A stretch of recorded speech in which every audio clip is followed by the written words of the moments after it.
ఈ రోజు మనం పిఆర్పి అంటే ఏంటి, దానివల్ల హెయిర్ గ్రోత్ ఎలా జరుగుతుందో తెలుసుకుందాం. Hi, this is doctor Virisha, consultant plastic surgeon from Vibo aesthetics. PRP అంటే ప్లేట్లెట్ రిచ్ ప్లాస్మా.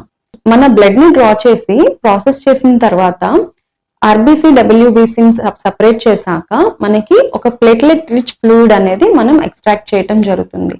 ఈ ప్లేట్లెట్స్ లో సెవరల్ గ్రోత్ ఫ్యాక్టర్స్ ఉండటం వల్ల ఎప్పుడైతే మనం స్కాల్ప్ లో హెయిర్ రూట్స్ దగ్గర ఇంజెక్ట్ చేస్తామో మనకి హెయిర్ ఫాలికల్ రూట్ దగ్గర స్టెమ్ సెల్స్ ఉంటాయి అన్నమాట. అది మన హెయిర్ గ్రోత్ కి చాలా హెల్ప్ చేస్తాయి. ఎప్పుడైతే గ్రోత్ ఫ్యాక్టర్స్ ఆ స్టెమ్ సెల్స్ ని స్టిమ్యులేట్ చేస్తాయో మన హెయిర్ అనేది బెటర్ గా గ్రో అవటం స్టార్ట్ అవుతుంది. అయితే ఇది మోనోథెరపీ అంటే ఇది ఒక్కటే కాకుండా పిఆర్పీస్ తీసుకుంటున్నప్పుడు ఇంకా వేరే కాజెస్ వల్ల హెయిర్ లాస్ ఏమన్నా అవుతుంటే వాటిని కూడా కంట్రోల్ చేసుకుంటూ మంచి డైట్, ప్రాపర్ స్లీప్ కనుక మనం తీసుకున్నట్టయితే దీని రిజల్ట్స్ ని మరింత బెటర్ గా మనం పొందవచ్చు.